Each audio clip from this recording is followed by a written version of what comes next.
What camera do you use? That is the number one question you guys always ask me online as a professional photographer and Instagrammer, social media creator. So today I thought we would answer this question once and for all, at least for 2024.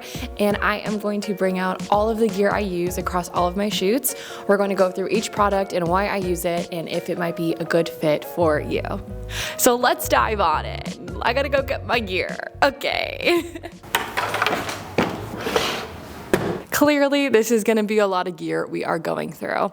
First off, let's talk about backpacks and cases. So this is the backpack that I have used for years for travel now. I've used a couple different bags. I've used the Wandered bag. This is the DB bag. I'll link the exact name and description below, but I've been using this bag for a really long time. I like that it's a little more compact and just looks a little sleeker, especially as like a female wearing a camera bag, but it does have some limitations. This is ripped over the years, which I mean is fine. I've used it so much. It doesn't have like a side zip, and it is really heavy. Like I've noticed, even though it is more compact, the way the camera insert is, it just weighs a lot. So now I've been testing out Boundary Supplies backpacks instead, but I'm always looking for the perfect backpack. I think this has been an awesome bag for me and has so many different pockets. I'm still open to other bags too. Then this case I just actually got for Christmas from my dad. Thanks, Dad, because I kept hurting my back from having too much gear I was carrying around on all these trips. So I just got this rolly bag. I haven't actually traveled with it yet, but so far I love it because I can bring so much gear and not stress about having that weight that I'm carrying around on my back. So I'm gonna open it up. Ooh, wow, exciting. So you can see it has the padding and it has different spots already created for your gear. Okay, so let's look at all the gear now. The primary camera I use is the Canon EOS R5. That's actually the camera body I'm also using to film this video. It's just a powerhouse of a camera for both things, even when you're shooting professional work. The only time you would maybe need more megapixels than this is if you were shooting, you know, a giant print campaign like a billboard or something like that, or maybe a massive commercial campaign for video that was being filmed and shot and aired on a television screen or like a movie screen. But other than that, this camera really does everything I need it to do as a content creator and even as a commercial photographer and videographer. So yeah, this is the camera that does almost everything for me. This is the Canon EOS M6 Mark II. This is my little vlogging camera that I use for filming the rest of my YouTube content. This is an 11 to 22 millimeter lens from Canon on it that is great for vlogging because it's wide. So when I'm wide and going like this, you can see more of the frame. So having a wide angle lens for vlogging is really important. Let's see, I have another camera body in here. Okay, we got stuff everywhere. Organization is not my strong suit. My favorite fun camera to shoot vibes on is the Canon G7X Mark III. I broke the little shutter cover on this, which is a bummer, but that's okay. What I love about it is the flash it has on it built in. This flash, you guys, is just like vibe magic generator. It is so cool. I use this camera actually way more than people probably assume. And yes, the photos aren't massive high quality. They're not photos I would probably deliver to a client, but for social media, for me and my personal branding, I freaking love this camera. I actually used this camera to shoot all of my Coachella content on last year because festivals don't let you bring in full-blown professional cameras, but they will let you bring in a little point and shoot. So I actually love this camera so freaking much. 10 out of 10 recommend. And this is a little camera that I'm starting to use more. This is the Canon PowerShot V10. I love this camera for specifically filming short form content for social media.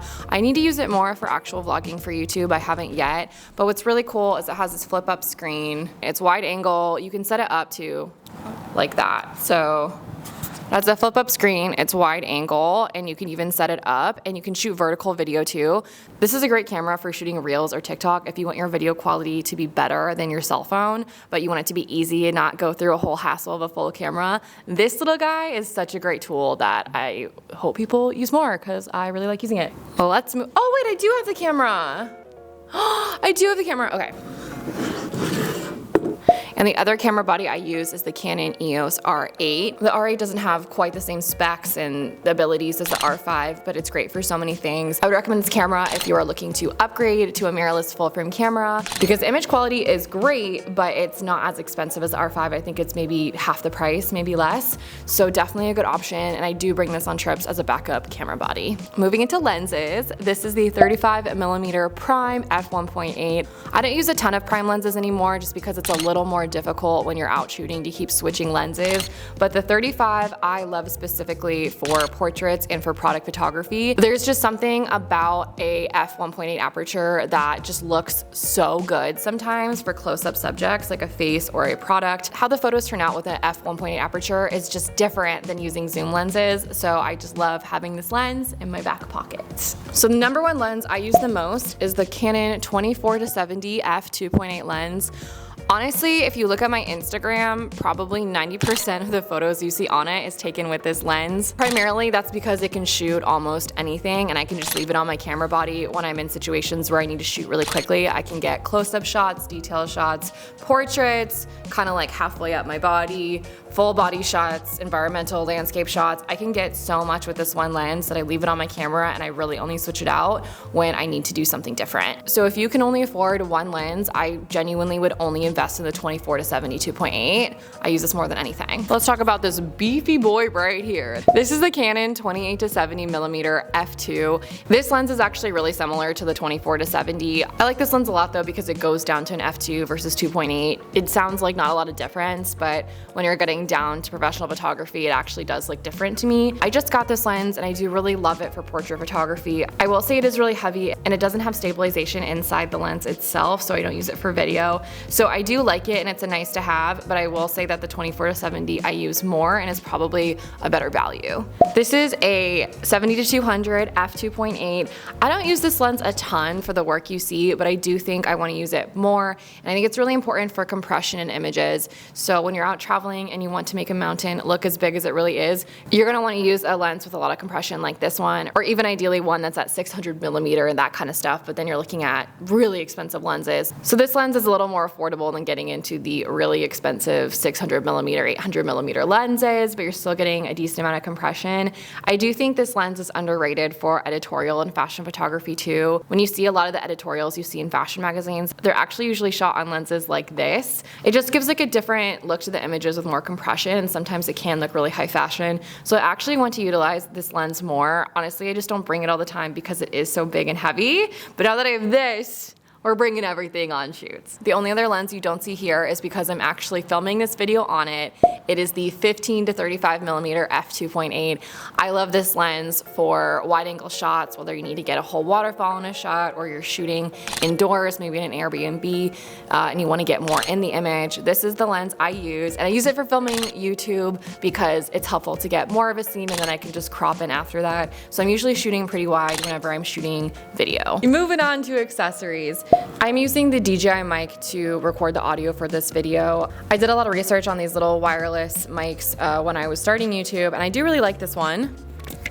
Primarily, it has a really good charging capability for the little monitor that's on the camera right now, and then I have two different mics if I wanted to interview someone or have audio on two different people at once. This is able to do it. I do really like it. I think I'm playing around with how to get the best audio from it. You know, I'm holding it before I clip it. I have put it other places. It is a little bulky. Like if I'm clipping it somewhere and I'm wearing a t-shirt, it will fall and drag the t-shirt down and stuff like that. So it is a little heavier than using your traditional lav mic. I do have one of those too. Then I have this little Rode mic that sometimes I use with my vlogging camera. I really only use this mic when I am vlogging on the go and I'm constantly trying to film stuff when I'm out shooting and I don't have time to mess with a mic like this. I just leave this on this camera, and therefore I know I have better audio than in camera. I will say you have to be pretty close to the camera to get good audio from this, of course, because it literally plugged into the camera, but it's really good for vlogging if you're just holding your camera. Now this is a little light from Lume-Cube. Let's turn it on. Turn on. Ooh, wow. Ooh, vibes. This is a little light I got from Lume Cube. I had the dupe version from Amazon for a while, honestly, but this is a really nice one. It's lighter, it has better battery life, so I really love this for blue hour shoots, vibe shoots, cinematic shoots. You know, if you can imagine, it was dark in here. Yeah, this has been a really cool tool for creative photography. I'm gonna be real with you guys. You should have circular polarizers and ND filters. I have broken most of mine over the years. I used to use Polar Pros. I would love to get some more Polar Pro ones because I think they're really high quality, but they are pretty expensive. So if you don't want to spend that much money on a filter, I will say that Tiffen filters are a fraction of the cost and work pretty well too. If you want to go for the highest quality, I would say Polar Pro. If you want to go for affordability, I would say Tiffen. And finally, let's open this bad boy up. You know what? This is an SD card holder I bought for like $3 on Amazon probably 7 years ago when I first started out in photography, and I still use it to this day. Crazy.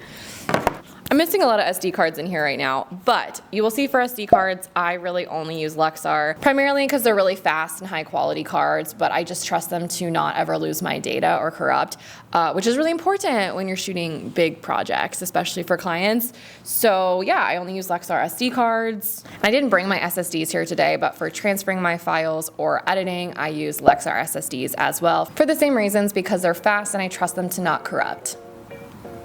Cool. All right, guys, well, I think that's pretty much everything I use. You can see right here. I hope this is helpful for you guys in answering what I used to shoot my content and what maybe you guys want to invest in now or in the future. If you have any questions, of course, put them down in the comments.